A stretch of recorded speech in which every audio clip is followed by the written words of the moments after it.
মেয়ের জন্য শপিং করা, বার্ষিক ক্রীড়া প্রতিযোগিতা অনুষ্ঠানে অংশগ্রহণ করা এবং রান্না সবকিছু মিলিয়ে আমার আজকের ভিডিওটি। আসসালামু আলাইকুম, আমি আয়েশা সিদ্দিকা। আয়েশা ব্লগ ভেঞ্চার চ্যানেলে আপনাদের সবাইকে স্বাগত জানাই।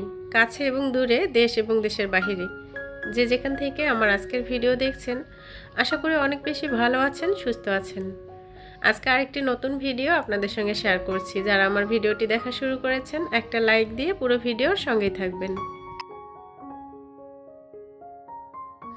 প্রিয় আপুরা, যারা আমার ভিডিওটি দেখা শুরু করেছেন, নিশ্চয়ই বুঝতে পারছেন আমার কণ্ঠ পুরোই চেঞ্জ হয়ে গিয়েছে। যখন বাড়িতে ছিলাম, অসুস্থ হয়েছিলাম, তারপর কিন্তু আলহামদুলিল্লাহ বাড়িতে রেস্টে থাকার পর সুস্থ হয়েছি। এখন তো ঢাকাতে আছি, তো শরীর যতই খারাপ থাক তারপরেও কিন্তু সব কিছুই করতে হবে। তো যার জন্য হয়তো বা সুস্থ হতে একটু সময় লাগবে। তো আমার এরকম একটা কণ্ঠ আপনাদের শুনতে হবে, করার কিছু নেই। তো আমার কথাগুলো হয়তো বা আপনাদের কাছে ভালো লাগবে না কিংবা ক্লিয়ার লাগবে না, তো একটু কষ্ট করে শুনে নিতে হবে। হালকা নাস্তা রেডি করে নিয়েছিলাম, নাস্তা করেছি, তারপর কিন্তু চা খেয়েছি। আর এখন কিচেনে চলে এসেছি দুপুরে রান্না করার জন্য। যেহেতু আজকে ছেলে মেয়ের স্কুলে যেতে হবে, প্রোগ্রাম ছিল, তো সেক্ষেত্রে কিন্তু দ্রুত যে রান্নাটা হয় সেটাই করেছিলাম। এখানে আমি ফ্রিজ থেকে আগে থেকে মাংস নামিয়ে রেখেছিলাম আর অফ ক্যামেরায় সবগুলো মশলা বেটে নিয়েছি। বাটা মশলায় রান্না করলে আসলে রান্নার স্বাদ অনেক বেশি হয়। তো এখানে সব রকম মশলা পরিমাণ মতো দিয়ে আমি কিন্তু রান্নাটা করে নিব। আর পাশের চুলায় গরম পানি দিয়েছি। গরম পানি দিলে কিন্তু মাংসটা খুব দ্রুত সিদ্ধ হয়ে যায়। তাছাড়া প্রেশার কুকারে তো একদমই সময় লাগবে না, অল্প সময় আমি রান্না কমপ্লিট করে নিয়েছিলাম।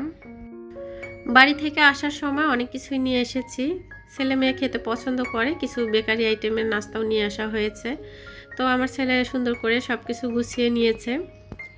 যাই হোক, বাচ্চাদেরকে দিয়েও মাঝে মাঝে একটু ছোট ছোট কাজগুলো করিয়ে নেই, তাহলে কিন্তু বাচ্চারা অনেকটা স্বাবলম্বী হওয়া শিখতে পারে।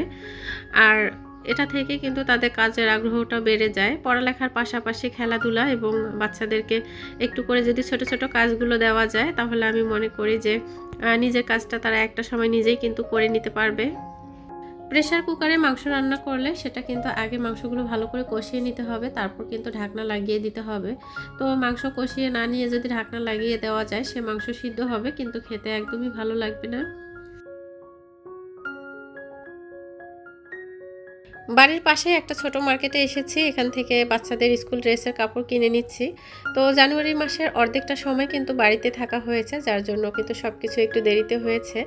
আর জানুয়ারি মাসে স্কুলে তেমন একটা কিন্তু ক্লাস হয় না, যেহেতু বার্ষিক ক্রীড়া প্রতিযোগিতা থাকে, তো সেটা নিয়ে কিন্তু টিচাররা অনেক বেশি ব্যস্ত থাকেন। তারপর হচ্ছে খেলাধুলার আয়োজন, তো সব কিছু মিলিয়ে কিন্তু দেখা যাচ্ছে যে ফেব্রুয়ারি মাস থেকে ক্লাসটা ভালোভাবে শুরু হয়। তো জানুয়ারি মাসটা কিন্তু পুরোটাই বাচ্চাদের বিভিন্ন রকমের প্রোগ্রাম নিয়ে শেষ হয়ে যায়।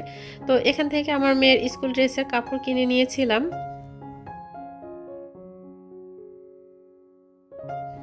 তারপর টেইলার্সে চলে এসেছি আর আমার মেয়ের ফার্স্ট স্কুল ড্রেস বানিয়ে নিচ্ছি। তো মেয়ে কিন্তু অনেক খুশি। আজকে মেয়েকে জুতা কিনে দেওয়া হবে, স্কুলের ব্যাগ, স্কুল ড্রেস বানাতে দিচ্ছি। তো আসলে এই টাইমটা কিন্তু বাচ্চাদের জন্য যেমন আনন্দের, তেমন কিন্তু হচ্ছে গার্জিয়ানদেরও একটা আনন্দের মুহূর্ত। তো আপনাদের ভাই এবং আমি দুজনেই কিন্তু খুশি মেয়েকে স্কুলে দিচ্ছি। তো যাই হোক, সবাই দোয়া করবেন যেন আমার মেয়ে সুস্থ থাকে, ভালো থাকে, ও যেন ভালো করে পড়ালেখা করতে পারে, একটা ভালো মানুষ হিসেবে যেন ওকে তৈরি করতে পারি। তারপর স্কুল ড্রেস টেইলার্সে দেওয়ার পর কিন্তু আমি চলে এসেছি একটা ব্যাগ কেনার জন্য।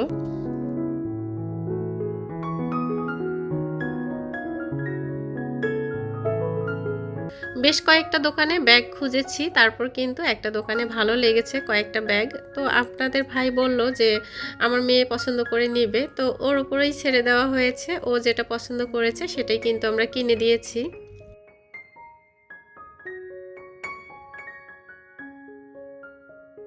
ব্যাগ কেনা কমপ্লিট হয়েছে, তারপর চলে এসেছি জুতার দোকানে। এখান থেকে আমার ছেলের জন্য কিন্তু জুতা কেনা হবে, তারপর মেয়ের জন্য স্কুলে সাদা জুতা তো মেয়ে পছন্দ করে নিয়েছে, তারপর ছেলের জন্য কিন্তু জুতা নেওয়া হয়েছে। সকাল 10টা থেকে প্রোগ্রাম শুরু হয়েছে, দুপুরে কিন্তু বিরতি ছিল নামাজ এবং খাবারের জন্য। তো আমি কিন্তু শরীর ভালো ছিল না জন্য দুপুরের পর অনুষ্ঠানে এসেছি।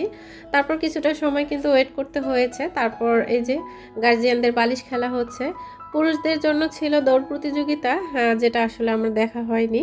আর এখানে মহিলাদের জন্য বালিশ খেলা। তো প্রায় 100 জন মহিলা অংশগ্রহণ করেছিল। আর আজকে কিন্তু হচ্ছে 10 জনের মধ্যে প্রতিযোগিতা হবে এবং সেখান থেকে ফার্স্ট সেকেন্ড থার্ড নির্ণয় করা হবে। আর এখানে বাচ্চারা যেমন খুশি তেমন সাজও, খুব সুন্দর সুন্দর করে সেজে এসেছে।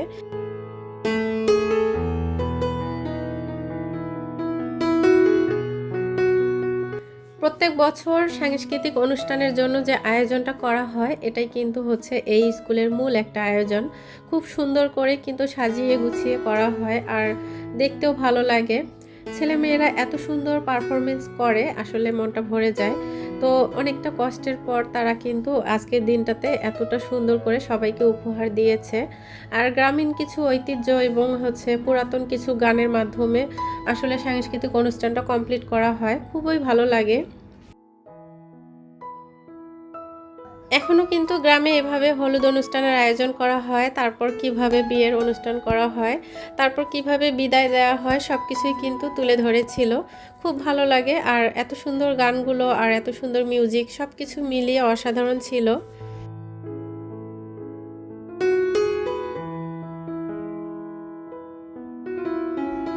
পুরো অনুষ্ঠানটা যদি ভিডিও করা যায় তাহলে মিনিমাম 30 মিনিটের একটা ভিডিও আপনাদেরকে উপহার দিতে হবে, যার জন্য কিন্তু আমি এত বড় ভিডিও করিনি। তো আমার কাছে যতটুকু ভালো লেগেছে সেটাই ভিডিও করেছি। হয়তোবা আরও কিছু ভিডিও ছিল যেগুলো আসলে মিস হয়ে গিয়েছে। যাই হোক, অনেক বেশি সুন্দর ছিল। আর অনেক বড় ভিডিও দিলে আপনাদেরও কাছে হয়তোবা ভালো লাগবে না। তো সব কিছু মিলিয়ে কিন্তু অসাধারণ একটা প্রোগ্রাম ছিল।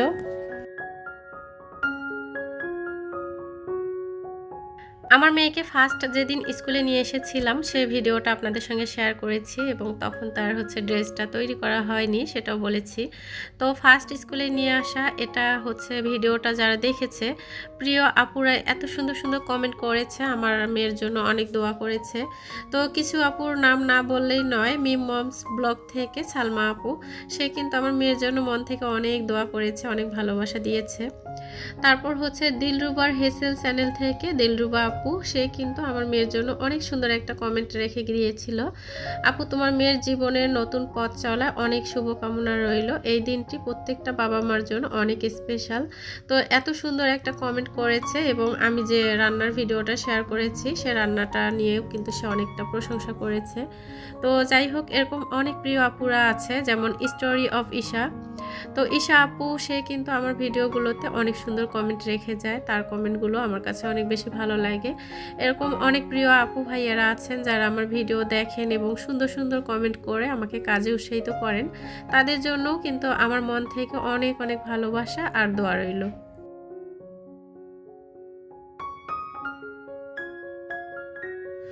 অনেক পুরাতন আপু আছেন যারা আমার সঙ্গে কাজ করেন, তো তাদের কথা তো বলবোই যে তারা আমাকে অনেক ভালোবাসে, আমার পাশে এখন পর্যন্ত আছে। তো নতুন কিছু আপু আছেন যারা কাজ করছেন, তারাও কিন্তু অনেক সুন্দর কমেন্ট রেখে যান, তারা কিন্তু ভালোবেসে আমার পুরো ভিডিও জুড়েই থাকেন। তো এর মধ্যে হচ্ছে শাইনিং হীরা, তো সে আপু কিন্তু অনেক সুন্দর একটা কমেন্ট রেখে গেছে। আসসালামু আলাইকুম আপু, ছোট্ট মামুনির জন্য অনেক দোয়া রইল, সুন্দর ভিডিও উপভোগ করলাম, ভালো থাকবেন আপু, সুস্থ থাকবেন। তো এই যে মন থেকে যে তারা ভালো থাকা বা সুস্থ থাকাটা চায়, তো সেটা দেখে কিন্তু আসলে মনটা একদম ভালো হয়ে যায়। শাম্মী ব্লগস থেকে শাম্মী আপু আমার মেয়ের জন্য অনেক দোয়া করেছে, সে কমেন্ট করেছে, আসসালামু আলাইকুম আপু, কেমন আছো? তোমার মেয়ের জন্য অনেক দোয়া রইল। শাম্মী আপু, তোমার জন্য অনেক দোয়া রইল। তো এত এত আপুরা আমার মেয়ের জন্য দোয়া করেছেন, মহান আল্লাহ যেন সবার দোয়া কবুল করে নেন।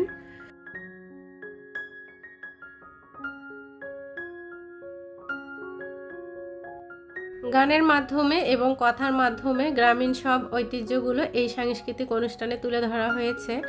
তো আমি হচ্ছে মিউজিক অফ করে রেখেছি, যদি কপিরাইট আসে এজন্যই কিন্তু, হয়তোবা কপিরাইট আসতে পারে, যার জন্য কিন্তু গান মিউজিক সব কিছু অফ রেখেছি। আমি নিজে থেকে ভয়েস দিয়েছি, তারপরেও আবার হচ্ছে অসুস্থ অবস্থায়। যাই হোক, আপনাদের কাছে হয়তোবা আমার ভয়েসটা শুনতে খারাপ লাগছে, করার কিছু নেই।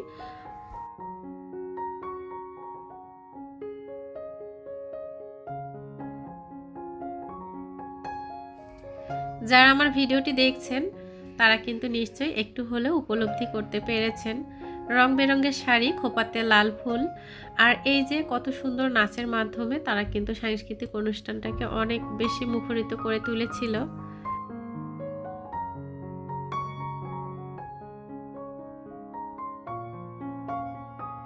ছোট্ট একটা জীবনে সময় খুব দ্রুত চলে যায়।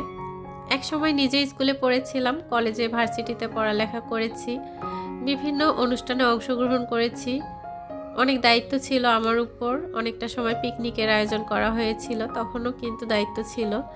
আর আজ কিন্তু ছেলে মেয়ের স্কুলে বসে অনুষ্ঠান উপভোগ করছি। মানুষের এত ছোট জীবনে সময়গুলো কত দ্রুত চলে যায়, সব কিছুর পরিবর্তন কিন্তু দ্রুত হয়ে যায়।